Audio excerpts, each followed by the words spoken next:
नमस्कार। आम आलोचना करुले चिलिका खंडकाव्य संपर्क में एवं या पूर्व क्लास गुड़िक आम राधानाथंकर जीवनी साहित्यकृति एवं से समयर सामाजिक साहित्यिक पृष्ठभूमि एवं लेखक बा कवि हिसाब से जो उत्तरदायित्व विश्वव्यापी कौन थिला, भारत वर्ष रे कौन होउथिला एवं ओडिशा रे कौन होउथिला से प्रसंग रे आलोचना करिथिले एवं सेही क्रम रे आमे सीधा सड़क हेबे चिलिका काव्यर प्रश्न उत्तर पर्याय को जिबा एवं पूर्वरु कुहा हेछि ए काव्य रे तीनोटी जिनिस अछि बोली आलोचक माने कहंती। आमे पढिले मध्य ता भितरे मुख्यतः से तीनोटी जिनिस ही देखिबा। नंबर 1 होछि चिलिकार सौंदर्य, 2 नंबर जिनस होछि कविंकर अतीत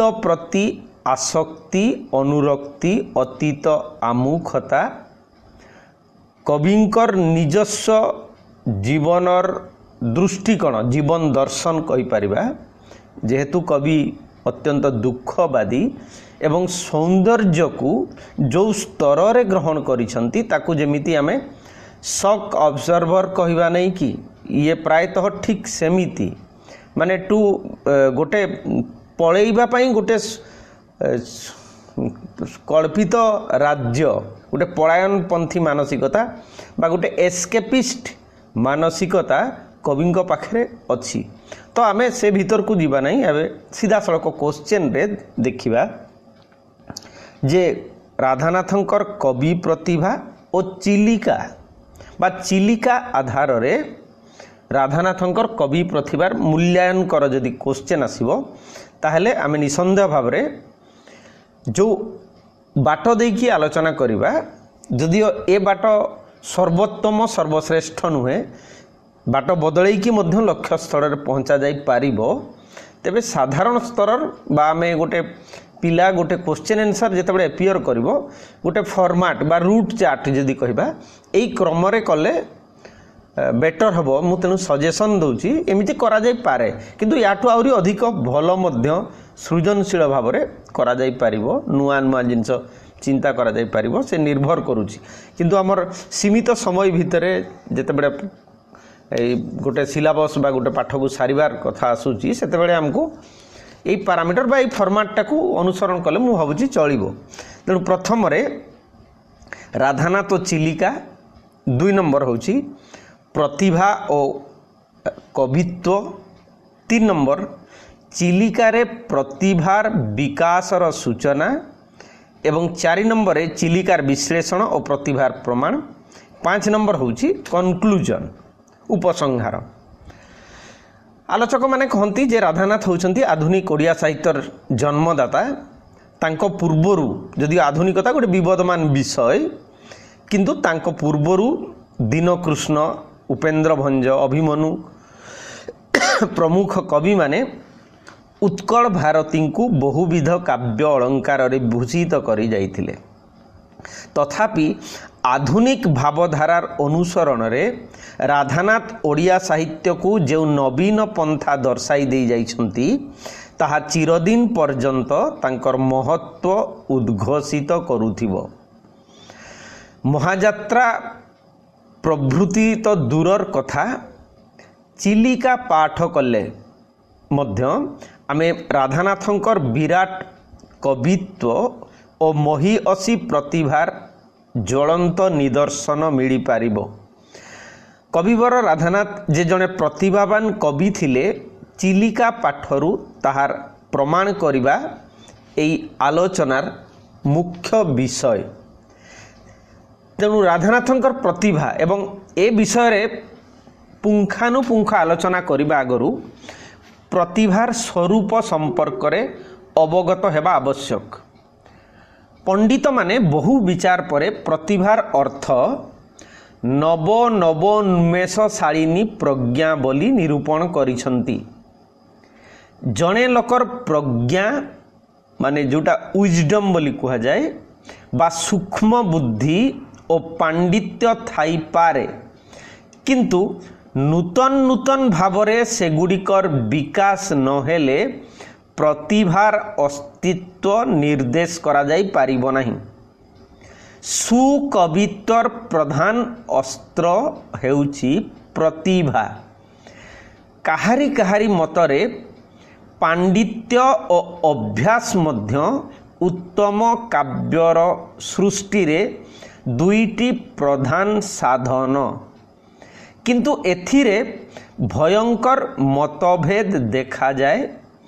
कवितार स्फूर्ति मूलरे जे प्रतिभार जीवंत विकास वर्तमान यह सर्ववादी सम्मत। सुतरां राधानाथ प्रतिभाशाली थिले किंबा ना ए सिद्धांतरे उपनीत हेबाकू हेले चिलिकारे प्रतिफलित नव नव उन्मेषशालिनी प्रज्ञार सूक्ष्म आलोचना अपरिहार्य। उपरे प्रतिभार जो विशेषत्व बा वैशिष्ट्य प्रदर्शित हैला तहिरु स्पष्ट भाव में जना जाए जे कवि निजर प्रतिभा बलरे अपूर्व वस्तुर सृष्टि करि पारंती। जेउ सबु अनुभूति और बहुदर्शिता पार्थिव जगतरे विभिन्न वस्तु परी कविंकर चिंता राज्य एणे तेणे विक्षिप्त होई पड़ी रही थाए, प्रतिभार साहाय्य से समस्तर अभूतपूर्व संबंध स्थापन करी कवि एक नूतन वस्तुर सृष्टि करिबारे समर्थ हुअंती। सेही शक्तिर विकास हेले चिलिकार माछ और आकाशर कइया अति सहजरे एकत्रित होई पारंती। काशिया कपिलार मिलन असंभव होई रहे नाही। चिलिकार पाठक मात्रे जानती तहिरे किपरि बहुविध कथावस्तुर अवतारणा और अनिंद सुंदर समावेश होईछि। उत्कल कमला विलास दीर्घिका मराल मालिनी नीलांबु चिलिकार दर्शन रे कविंकर हृदय उद्वेलित होई उठिला। चित्त उल्लासक चिलिकार मुग्ध रूप देखी तांकर चिंता राज्य विद्युत बेगरे प्रसारित हेबाकू लागिला।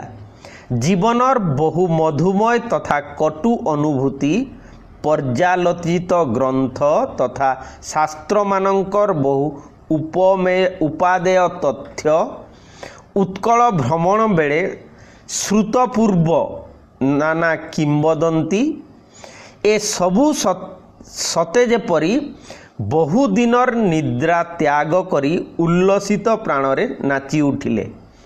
परस्पर ठारू विच्छिन्न न रही चिलिका काव्य पुरुषर अंग गठन उद्देश्य यथायोग्य स्थान रे संयोजित हेबाकू उद्यत हेले।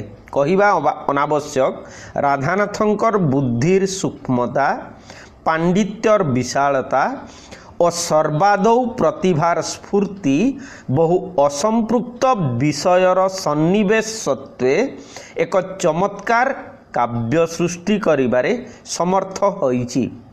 चिलिकार वर्णना प्रसंगरे राधानाथ हिमालय ठारू आरंभ करी पश्चिम कूल पर्यंत स्वीय विषादवाद ठारू मयूरभंजर राजांकर गुणगान पर्यंत चित्रण करिबा द्वारा काव्यर उत्कर्ष साधन रे प्रतिबंधक सृष्टि करि नाहांती कि ए प्रश्न मनरे स्वतः उदित हुए।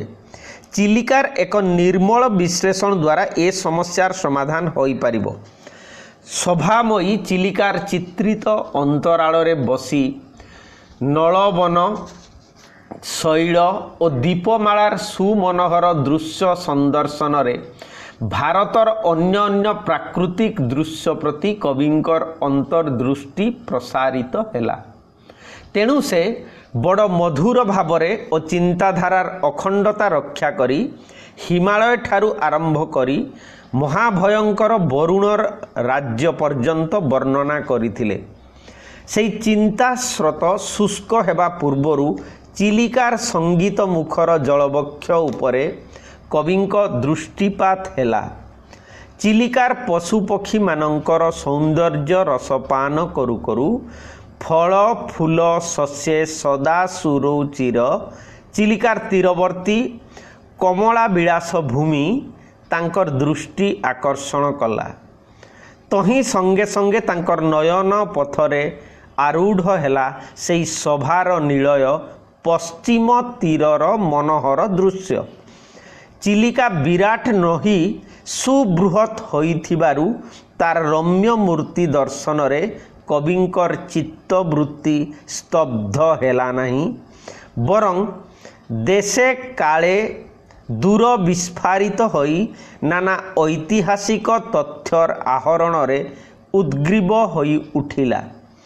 उत्कल देशर अतीत कालर गौरवमय घटनावली कविंकर स्मृति पटल रे निश्चय जीवंत होई उठिथिबो, किंतु प्रतिभार विकास रे तन्मध्यरु दुईटी मात्र घटना कविंकर काव्य मुकुर रे निर्मल भावरे प्रतिबिंबित होई उठिला। उत्कलर स्वनाम धन्य नरपति पुरुषोत्तम देवंकर कांची विजय परे स्वदेश प्रत्यावर्तन और दुरंत उत्कल परिपंथी रक्तबाहुर अकाल मृत्यु ए दुईटी घटना क्षण काल पर्यंत कविंकर भावराज्य रे अबाधरे विचरण करिबाकू लागिला। भावप्रवण कवि ए समस्त कथा चिंता करू करू संध्या हेला उपगत। संध्या वर्ण वैभवरे पूर्ण प्राचेतसी और बाल ज्योत्स्ना धौत पौरंदरी कविवर तन्मय भावरे ए दुईटीर मनोहारिता उपभोग करिबारे व्यापृत हेले। दिवसर अवसर परे प्रशांत नीरव गिरिवन देश कविंकर मनराज्य अधिकार कला और जगतर क्षणभंगुरता तांकर चित्त आलोड़ित कला। सांसारिक जीवनर सुख दुख जगतरे वास्तव सुखर सारहीनता लोकंकर मोह निज जीवनरे अनुभूत बहु अभिलाषर अपूर्णता प्रभृति नाना कथा तांकर स्मृति फलकरे चित्रित होई गला। निजे आजीवन साहित्य साधनारे व्रती होइथिबा हेतु उल्लिखित दुखदायिनी स्मृति रे से विचलित होई बीणापाणींकर कृपाभिक्षारे प्रवृत हेले। जातीय जागरण कविंकर एक प्रधान लक्ष्य जार कृपा बଳରେ क्षुद्र महियान हुए सेई बागदेवींकर आजीवन सेवक चिलिकार कवि निज मातृभूमिर उन्नति कामनारे अधीर होई पड़िथिले। शेषरे बामंडा राजन वासुदेव सुढलदेव और रवि वंशमणि श्रीरामचंद्र भंजदेवंकर आविर्भाव रे आश्वस्त हेले एवं अदूर भविष्यतरे उत्कलर बुध कवि और ज्ञानी मानकर बासस्थल हेबो बोली गभीर आशा पोषण करी काव्यर समाप्ति कले। उपरे जो चिलिकार विश्लेषण करा जाइछि तहिरु प्रतिपन्न हेउछि जे राधानाथंकर अगाध पांडित्य थिला। उत्तम काव्यर सृष्टि लगी पांडित्यर आवश्यकता मध्य आमे पूर्वरु आलोचना करिछे, किंतु मने रखिबाकू हेबो जे प्रतिभार अभाव रे कवि पक्षरे पांडित्यर महत्व संरक्षित होई पारिबो नाही। पांडित्यर प्रकाश बेले ता संगे फुटी उठे काव्यर रचना शैली शब्द विन्यासर भंगी अलंकारर झंकृति अभिव्यक्तिर कमनीयता रसर परिपुष्टि भावर मधुरता चिंताधारार अखंडता और कल्पनार विलास प्रतिभार विकास रे जो प्रज्ञा फुटी उठे तहिरे पांडित्य सहित बुद्धिर सूक्ष्मता विद्यमान रहे। बहु अपार असंपृक्त कथावस्तुर सुशृंखल समावेश विकर्तन परी अर्थवंत शब्दर प्रयोग उपमा रूपक प्रभृति अलंकारर आश्रय जातीय गौरव व्याख्यानमूलक भावगांभीर्य तथ्यपूर्ण और अनुभूति प्रमाणित उपदेशावली पुरुषोत्तम देवंकर प्रत्यावर्तनर चित्रण रे कल्पनार विलास ए सबु कम मौलिकता पांडित्य कवित्व और भावुकतार परिचय दिए नहीं। मात्र एहाठारु आहुरी प्रशंसार विषय होउची एकाधार रे एगुड़िकर सज्जीकरण प्रतिभार उन्मेष एडे बलिष्ठ जे काव्यटीर विश्लेषण कले विषयवस्तुर जो असंगति देखा जाए ताहा पठन काल रे आदौ अनुभूत हुए नहीं। एहाठारु बड़ी राधानाथंकर प्रतिभार की विशेष प्रमाण दिया जाई पारे। चिलिकार पाठक काव्यरस आस्वादन करी जो ब्रह्मानंद सुख अनुभव करे ताहा कविंक प्रतिभार अकाट्य प्रमाण बोली कुहा जाई पारिबो। परवर्ती प्रश्न जदि हेबो जड़े प्रकृति उपासक कवि बा नेचर पोएट भावरे राधानाथंकर मूल्यायन चिलिका काव्यर आधार रे आलोचना करा जाए ताहेले एई विषय बिंदु गुड़िक उपरे आमे ध्यान देई परिबा। प्रथम रे राधानाथंक साहित्य रे प्रकृतिर चित्रण, 2 नंबर प्रकृतिर सौंदर्य, 3 नंबर प्रकृति और मानव, 4 नंबर प्रकृति हाइफेन नीति शिक्षा बा प्रकृति और नीति शिक्षा, प्रकृति पृष्ठभूमिका एवं उपसंहार बा कनक्लूजन।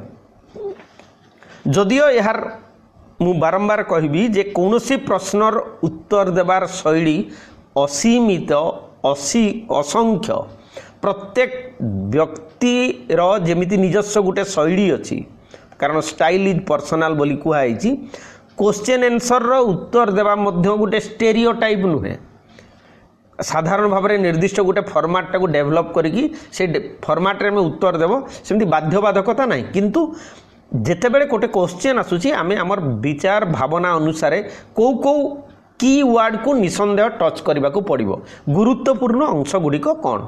तेणु एठी क्वेश्चन रे आमे जदि देखिबा प्रकृतिर उपासक कवि बा नेचर पोएट चिलिकार आधार रे राधानाथ उत्कल साहित्य रे एक नूतन जुगर सृष्टि करि जाइछंती बोली आलोचक माने कहंती।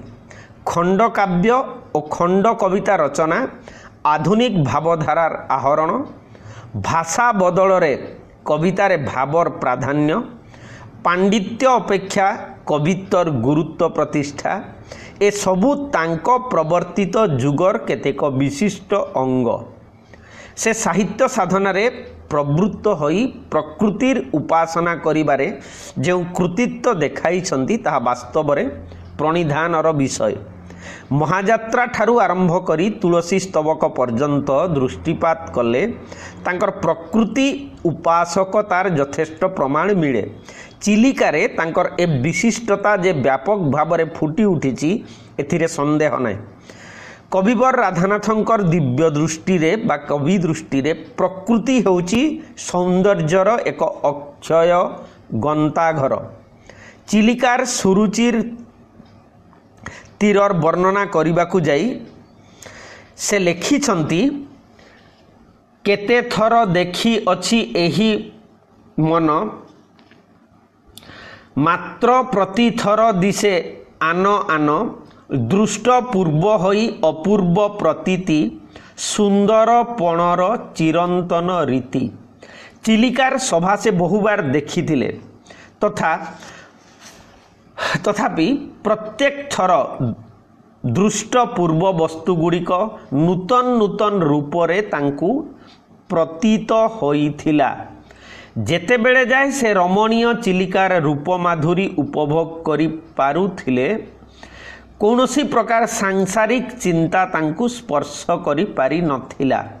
जोगी माने बहु वर्षर कठोर साधना बलरे जो ब्रह्मानंद सुखर अधिकारी हुअंती कविवर प्रकृतिर मोहन रूप देखि सेई सुख उपभोग करिबारे समर्थ हेउथिले। चिलिका कूलरू विदाय नेबा बेले तांकर जो खेदोक्ति प्रकाश पाइथिला तहिरु स्पष्ट जना जाए से किपरि विशुद्ध आनंद प्रकृति ठारू पाउथिले। यथा बिना प्रयासरे सौंदर्य पिपासा मेंटी बार थिला तह ठारे आशा। उक्तिटी प्रकृति प्रेमिकतार ज्वलंत निदर्शन। कवि केवल आनंदर आकर रूपे नुहे चित्तर स्मारक और विकास रूपे प्रकृति बेदीर आराधना करिबाकू भूली नाहांती। चिलिकार दर्शन रे तांकर चित्त स्तब्ध न होई उल्लसित और देशे काले विस्फारित होइथिला। प्रकृतिर सौंदर्य संदर्शन रे से निजर गभीर वेदना पासरी देउथिले।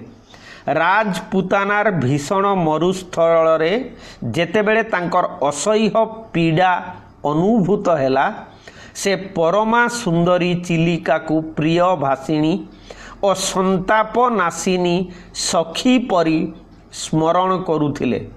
सखी परी तते स्मरु थाई नीति।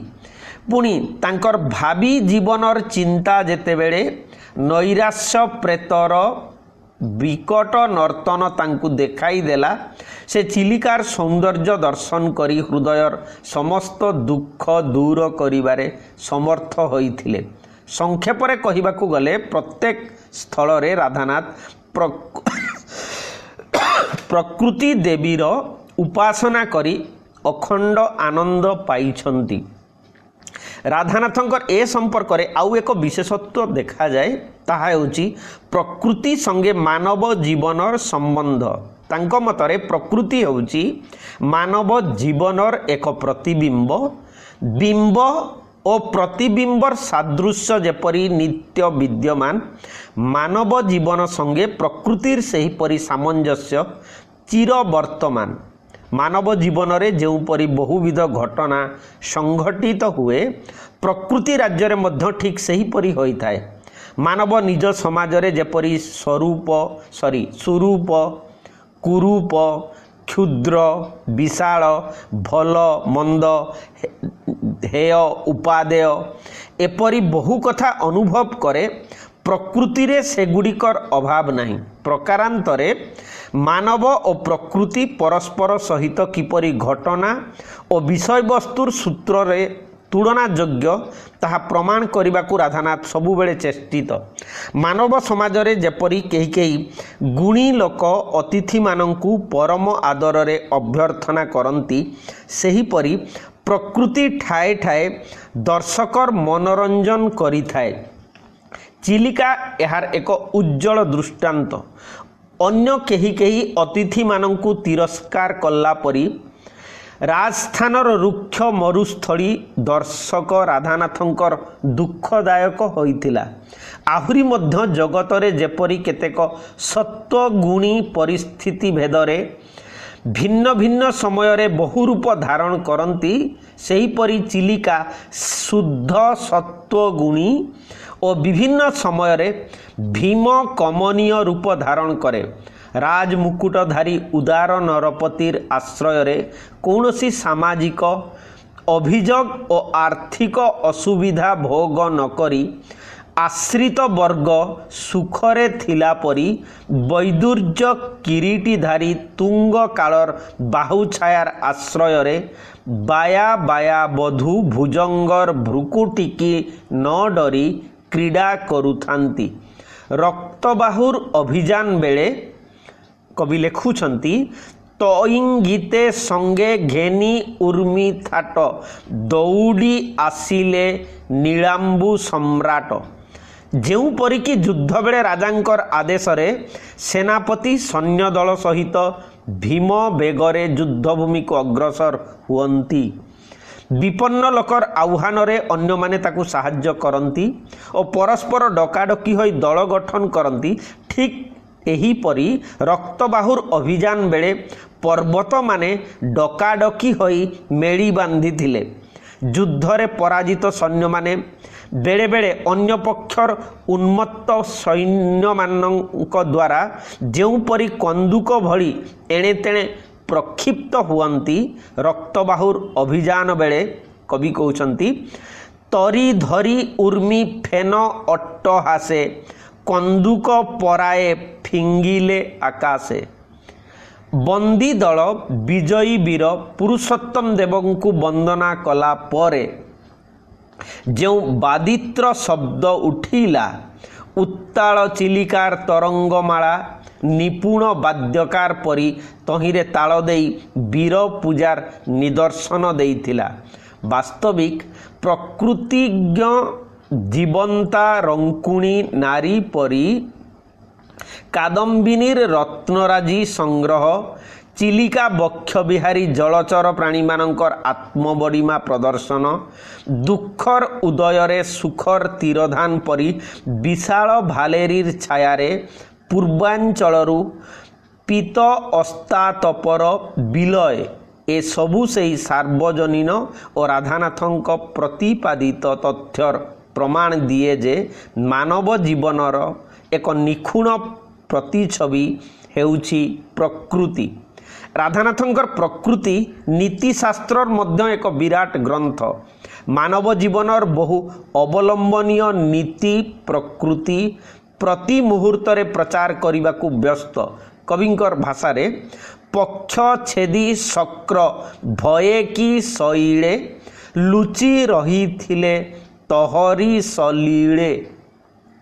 इंद्र जो पर्वत मानकर डेणा काटी जो कहानी अच्छी एथिरु कौन बुझा जाए नहीं जे क्षमताशालिनी चिलिका शरण प्रार्थी पर्वत मानंकु आश्रय देला परी शक्तिशाली मानव ता निकटरे साहाय्य भिक्षा करुथिबा दुस्थ लोक मानंकु साहाय्य देबा उचित।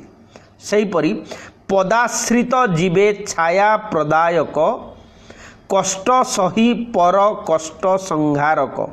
बटद्रुम कौन आश्रित जीव को छाया देबारे कुंठित पुणी जो बटद्रुमर भूस्पर्शी अहल यज्ञ पुत्र परी स्तंभे परिणत तहिरु कौन मानव शिक्षा करे नहीं जे संतान माने चिरदिन पितार अर्जन उपर निर्भर न करी निजे निजर जीवनोपाय अर्जिबाकु हेबो। कि आश्रित किबा आगंतुक चय निर्विशेषे सर्वे पुरंती आश्रय।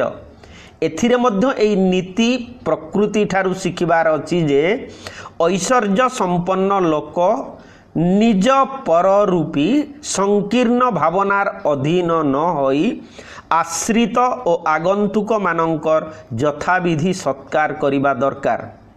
प्रकृतिर परिवर्तनशीलता मानव जीवन रे एक मोहनीय नीतिर उद्घोषणा करे। प्रशांत पावन गिरिवन देश जहिरे नर कलाहर लेश नाही सेठारे कली भयरे शांति देवी आश्रय नेइथिबा वर्णनारू उपलब्ध हुए। वास्तव रे निर्जन वनस्थली रे संसार जंजाल रे आलोडित और निष्पेषित मानव शांतिर संधान पाए। स्थूल बुद्धि और अदूरदर्शी लोक प्रकृतिर दर्शनरू एही नीति मध्य शिखि थाए जे दैव न डरई नर भ्रुकुटिकी। शास्त्रज्ञ पंडित और ज्ञानी मानकर कथा स्वतंत्र किंतु साधारण मानव पक्षरे मानव शक्ति जे असीम तार अकाट्य प्रमाण प्रकृति जोगाई दिए। आहुरी मध्य जो माने नैतिक बलरे बलियान सेमानंकर कौनसी अनिष्ट काहारी द्वारा साधित होई पारे नहीं। बहु शत्रु एही कालरे एक कालरे विभिन्न दिगरु आक्रमण कले मध्य नीतिमान लोक अटल अचल रहे। जेउपरि सुश्यामल गुल्म जटिल जटिया तिरु नीरे जाई होई अछि ठिया तिनी आडू जाकू तर्जी बिची दल पचारंती निज क्लीबत्व केवल। ए समस्त विषय विश्लेषण और पुंखानुपुंख आलोचना कले राधानाथंक प्रकृतिर नीतिगर्भता सहजरे बुझीहेब। राधानाथंक प्रकृतिर आउ एक वैशिष्ट्य यही जे तांको काव्य कवितार प्राय सबुठारे प्रकृति होची पृष्ठभूमिका बा बैकग्राउंड। चिलिकारे मुख्यतः प्राकृतिक दृश्यर वर्णना करा जाइथिबारु उक्त पृष्ठभूमिकार विशेष प्रमाण देवा हुए तो श्रमसाध्य होई पारे, तथापि कौनसी विवेकी पाठकर दृष्टांतर अभाव अनुभव करिवार आशंका नहीं। पद्मावतींकर केशपाश चिलिकार नील बीची ठारू अधिक सुंदर नीलिमारे, माने जोटा होची नीलिमारे मामा चारु केशपाश तो नील बीची की कला उपहास। तेणु उपविष्ट होइथिबा गजदंत निर्मित तरीर ऊर्ध्वरे विलंबित चंद्रातपर पत्र संगे फूल परी झुलुथिबा झालर वर्णना, पद्मावती सरेश पद्म परी उत्कल सद्मे शोभा पाइबार कल्पना, पद्मावती पुरुषोत्तम देवंकर मिलन रे चित्रा चंद्रमार उपमा, ए समस्त से प्रकृति पृष्ठभूमिका दृष्टिकोणर जीवंत दृष्टांत। कविवर प्रकृतिर साहाय्य और संगलाभ करी पाठकर मनरे असीम आनंद विकिरण करिबा पाई सतत व्यग्र। चिलिकार शेष अंशरे तामसी जामिनी, भाषा कमलिनी, काव्य तारा, जशगिरी भाल, उदय अचल, वीणापाणी पूजायज्ञ भंजकूल, कवि हृदसार, भंज रविकर, बिहार तड़ाग एगुड़िक परीक्षा करी देखिले राधानाथ साहित्य प्रकृतिर प्राधान्य अनुमान करिहेब। तेणु शेषरे एतिकी कहिले यथेष्ट हेब जे राधानाथंकर प्रकृति चिर जीवंत नीति शिक्षार एक सुमहान ग्रंथ, मानव जीवनर अनिंद्य सुंदर प्रतिबिंब, मानवर अपरिहार्य संगी और जीवन को नित्य मधुमय करिबार एक अमीय उत्स। धन्यवाद।